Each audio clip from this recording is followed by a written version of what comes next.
આજે આપણે બનાવીશું સ્પેશિયલ મસાલા સાથે ગલકાનું શાક. ગલકાનું શાક તમે અનેકવાર ખાધું હશે, પણ આજનું શાક આપણે અલગ જ રીતે બનાવેલું છે. તેનો મસાલો પણ એક સ્પેશિયલ રીતે બનાવેલો છે. જોઈને તરત જ ખાવાની ઈચ્છા થઈ જાય તેવું સ્પેશિયલ મસાલાવાળું શાક આપણે બનાવીએ. જો તમે મારી ચેનલને હજુ સુધી સબસ્ક્રાઇબ ના કરી હોય તો જરૂરથી સબસ્ક્રાઇબ કરજો. ચલો તો રેસીપી સ્ટાર્ટ કરીએ. ગલકાનું શાક બનાવવા માટે અહીંયા અમે 200 ગ્રામ ગલકા લીધા છે અને 2 નંગ ગલકા છે.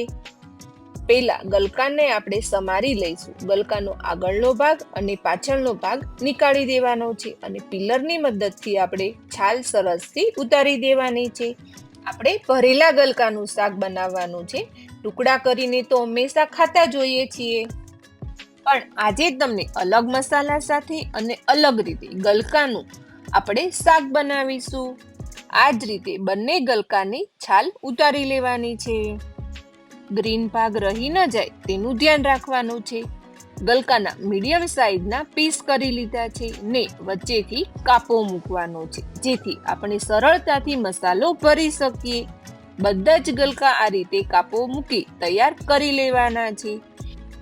આ રીતે ગલકાનું શાક કરવા કૂણા અને તાજા ગલકા પસંદ કરવાના છે. તાજા ગલકા હશે તો કૂણા હશે અને સ્વાદમાં મીઠા હશે. આ જ રીતે આપણે બંને ગલકાને સમારી લઈશું અને વચ્ચે કાપો મૂકી દેવાનો છે. જો ફ્રેન્ડ્સ, અત્યારની જનરેશનને તો ગલકાનું શાક ભાવતું જ નથી હોતું, પણ સ્પેશિયલ મસાલા સાથે ગલકાનું શાક બનાવીશું તો આંગળા ચાટતા ચાટતા ખાઈ જશે અને બીજી વાર તમારી પાસે માંગશે.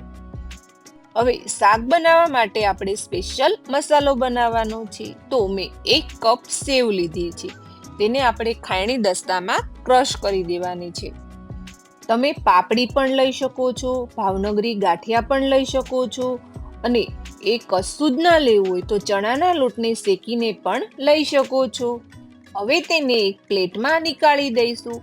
1 ટેબલસ્પૂન ધાણા જીરું પાવડર, 1 ટીસ્પૂન હળદર, 1 ટેબલસ્પૂન લાલ મરચું પાવડર અને સ્વાદ અનુસાર સોલ્ટ, 1 નાનો કપ કોથમીર, 1 ટીસ્પૂન ગરમ મસાલો, 1 ટીસ્પૂન મેગી મેજિક મસાલા. તેનાથી શાકનો સ્વાદ ખૂબ જ સારો એવો આવે છે. હવે 1 ટેબલસ્પૂન લસણવાળી ચટણી. લસણ ન ખાતા હોય તો તમે સ્કીપ કરી શકો છો. 1 ટીસ્પૂન ગોળ. ગોળ એડ ના કરવો હોય તો તેની બદલીમાં તમે ખાંડ એડ કરી શકો છો અને 1 ટેબલસ્પૂન લીંબુનો રસ. હવે બધા જ મસાલાને હાથની મદદથી સરસથી મિક્સ કરી દેવાના છે.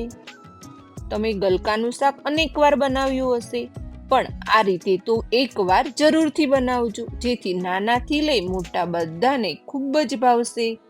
આપણો મસાલો સરસથી તૈયાર થઈ ગયો છે.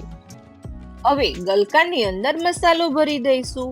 અંદર સુધી પ્રેસ કરીને મસાલો ભરવાનો છે, જેથી અંદર સુધી તેનો સ્વાદ આવે. આ જ રીતે આપણે બધા જ ગલકાને સરસથી ભરી દેવાના છે. ગલકા તૂટી ન જાય તેનું ધ્યાન રાખવાનું છે. ધીરે ધીરે મસાલો ભરવાનો છે. જો ફ્રેન્ડ્સ, સેવને આપણે ખાયણી દસ્તામાં જ ક્રશ કરવાની છે. મિક્સરમાં ક્રશ કરીશું તો તેનું તેલ નીકળશે અને તેનો એકદમ બારીક પાવડર થઈ જશે. તેથી આપણે તેને ખાયણી દસ્તામાં જ ખાંડેલું છે. હવે એક પેનમાં 3 ટેબલસ્પૂન તેલ લઈશું.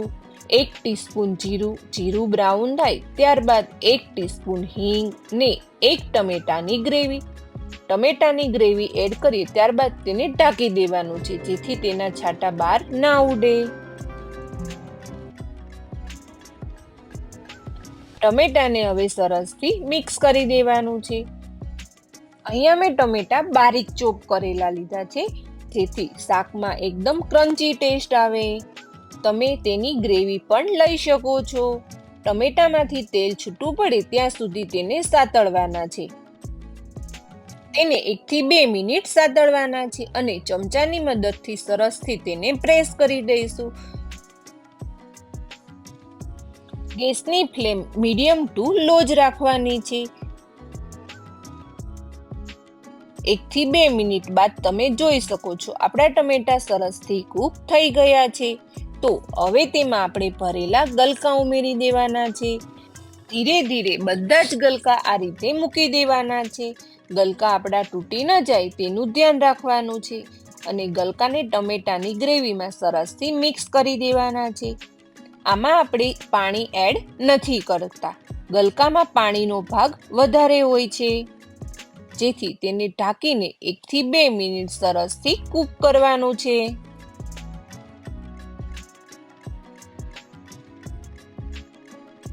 શાકને આપણે વચ્ચે વચ્ચે ચેક કરતા રહેવાનું છે. નીચે બેસી ન જાય તેનું ધ્યાન રાખવાનું છે. હવે આપણે ગલકાને ચેક કરી લઈશું. આપણા ગલકા ચડી ગયા છે કે કાચા છે? હજુ આપણા ગલકા કાચા છે, તો તેને હજુ 2 થી 3 મિનિટ સાતળવાના છે. 2 થી 3 મિનિટ બાદ તમે જોઈ શકો છો તેલ છૂટું પડી ગયું છે. તો હવે પાછા ગલકાને આપણે સરસથી મિક્સ કરી દઈશું અને જે વધેલો મસાલો હતો ભરતા તે આપણે અંદર એડ કરી દેવાનો છે. શાકમાં મસાલાનો ટેસ્ટ ખૂબ જ સારો આવે છે, જેથી થોડો મસાલો વધારે બનાવવાનો. હવે તેને પાછું 1 જ મિનિટ માટે કૂક કરવાનું છે, જેથી મસાલો શાકમાં સરસથી મિક્સ થઈ જાય. આપણું શાક સરસથી તૈયાર થઈ ગયું છે અને તેલ પણ છૂટું પડી ગયું છે. તો ગેસની ફ્લેમ બંધ કરી દઈશું અને થોડી ઉપરથી કોથમીર એડ કરી દેવાની છે. આ શાકને આપણે રોટલી સાથે સર્વ કરવાની છે. દાળ ભાત, છાશ, રાયતા મરચાં, ગોળ અને લાડુ. આ શાક તમે ક્યારેય ન બનાવ્યું હોય તો એકવાર તમે જરૂરથી બનાવજો. ટેસ્ટમાં ખૂબ જ સારું એવું લાગે છે. બાળકોને તો ખૂબ જ ભાવશે. તેનો મસાલો જ એકદમ ચટાકેદાર અને ટેસ્ટી બનેલો છે.